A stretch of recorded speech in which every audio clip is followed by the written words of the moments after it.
घर में धन कैसे आता है, इन 8 बातों का रखें ध्यान, हमेशा रहोगे धनवान।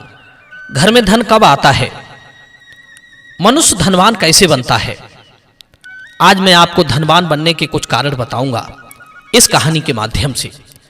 आपसे निवेदन है कि वीडियो को पूरा जरूर देख लें, जिससे आपको मेरी पूरी बातें ठीक ठीक समझ में आ सके। प्रिय मित्रों, किसी नगर में एक बड़े ही निर्धन पति पत्नी रहते थे। वे हर रोज मजदूरी करके अपने परिवार का पालन करते थे। एक दिन उनके द्वार 3 साधु पधारे। स्त्री का पति किसी काम के लिए घर से बाहर गया था। महात्मा जी ने उसके द्वार पर जाकर आवाज लगाई। आवाज सुनकर घर से एक स्त्री निकलकर आई तो उसने देखा कि द्वार पर 3 साधु खड़े हैं। महिला ने उनसे पूछा, मैं आप लोगों को नहीं जानती, आप कौन हैं?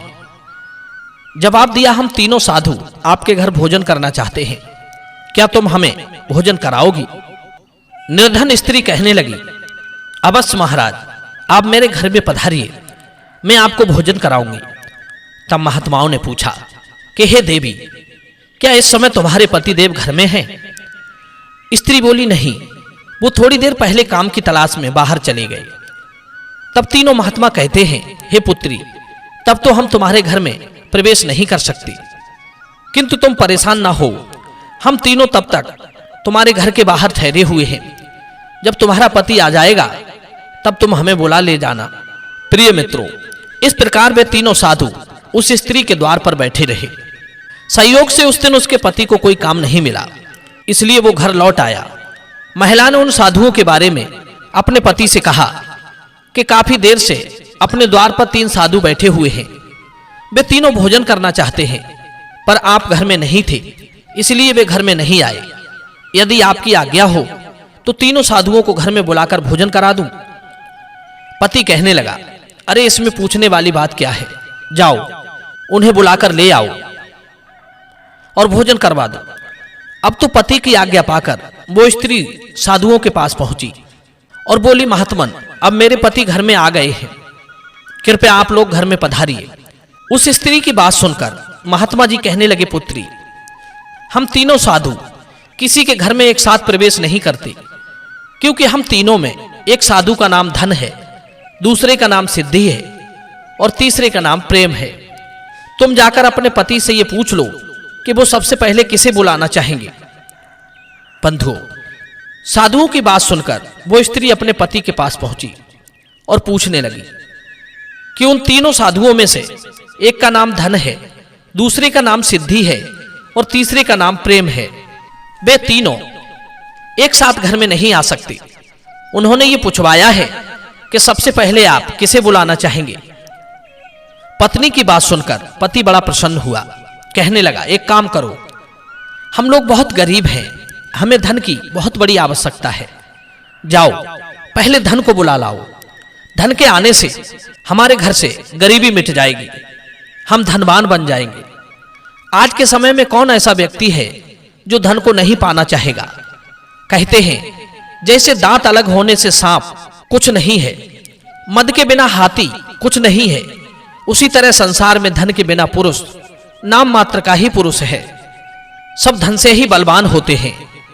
जो धनवान होता है वही पंडित गिना जाता है। धन से ही मनुष्य में उत्साह आता है। लोगों को हराना, ऐंठकर बोलना, सब धन का ही तो कमाल है। जिस तरह गर्मी से छोटी छोटी नदी और जलाशय सूखकर नष्ट हो जाते हैं, उसी तरह धन के बिना थोड़ी बुद्धि वाले मनुष्यों की सब क्रियाएं नष्ट हो जाती हैं। गरीब आदमी यदि गुणवान हो तो भी लोग उसे दृष्टि में नहीं लाते। जिस तरह सूर्य समस्त प्राणियों को प्रकाश देता है, उसी तरह लक्ष्मी मनुष्यों के सभी गुणों को प्रकाशित करती है। गरीब आदमी यदि उपकार करने आया हो तो भी लोग उसे छोड़कर चले जाते हैं। कहते हैं, बिना दक्षिणा के यज्ञ मरा हुआ है, बिना श्रोत्रिय ब्राह्मण के श्राद्ध व्रतक है, बिना संतान के वंश मर जाता है। उसी तरह बिना धन के मनुष्य को भी मरा हुआ समझना चाहिए। गरीबी शरीरधारियों के लिए सबसे बड़ा अपमानकारी दुख है। धनहीन होने पर सगे रिश्तेदार भी उसे मरा हुआ मानते हैं। सगे भाई बंधु भी उसके साथ बैठने उठने में अपनी तौहीन समझते हैं।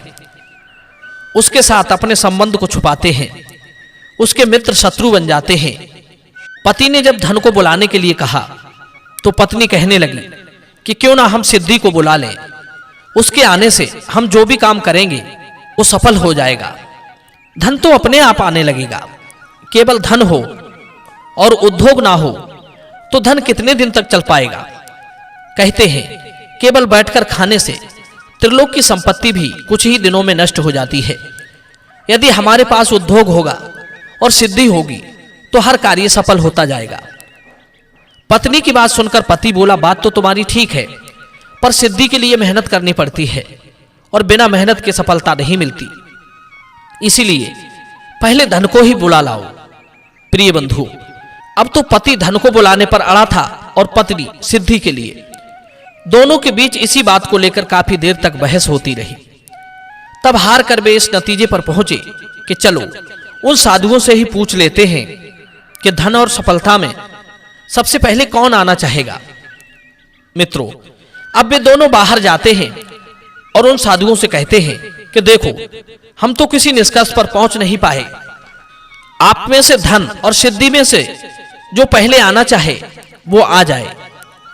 उन दोनों पति पत्नी की बात सुनकर तीनों साधुओं ने एक दूसरे के मुंह की ओर देखा और बिना कुछ कहे वहां से वापस जाने लगे। उन तीनों साधुओं को वापस जाता देखकर वो स्त्री पूछने लगी, अरे महाराज, आप लोग इस तरह वापस क्यों जा रहे हो? जरा ठहरिए। तीनों साधुओं ने रुककर उत्तर दिया, पुत्री, हम तीनों साधु इसी तरह सबके द्वार द्वार जाते हैं और हर घर में प्रवेश करने का प्रयास करते हैं। जो व्यक्ति लालचवश धन और सफलता को बुलाता है और प्रेम को छोड़ देता है तो हम तीनों ही उसके द्वार से लौट जाते हैं, और जो अपने घर में प्रेम का वास चाहता है उसके घर में हम तीनों ही बारी बारी से प्रवेश कर जाते हैं। आप दोनों के बीच भी आपसी प्रेम का अभाव है। तुम्हारा पति धन चाहता है और तुम सफलता। जब तुम दोनों में ही सद्भाव और समझ नहीं है, आपस में प्रेम नहीं है, तो आपके घर न धन आएगा न किसी कार्य में सिद्धि मिलेगी। इसलिए हम यहां से निराश होकर लौट रहे हैं। कहते हैं जहां प्रेम होता है वहां धन और सफलता की कमी नहीं रहती। लालची को आप सोने का पहाड़ दे दो तो भी उसे कोई खुश नहीं कर सकता, और जिनके अंदर प्रेम है भले ही उनके पास धन ना हो तो भी वे खुश रहेंगे।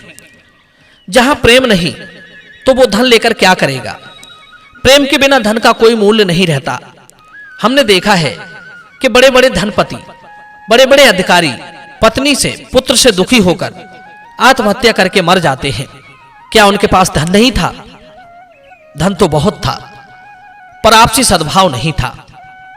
आपस में प्रेम ना होने की वजह से घर में कलेश मचा रहता था, मन में घुटन और अशांति फैली हुई थी।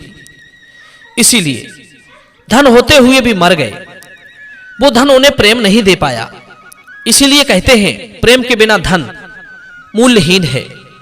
जिस तरह बुढ़ापा सुंदर रूप को नष्ट कर देता है, आशा धैर्य का नाश कर देती है, मृत्यु प्राणों का नाश करती है, दोष देखने की आदत आने वाले धन का नाश करती है, क्रोध लक्ष्मी को नष्ट कर देता है, दुष्टों की सेवा करने से आपका अच्छा स्वभाव नष्ट हो जाता है।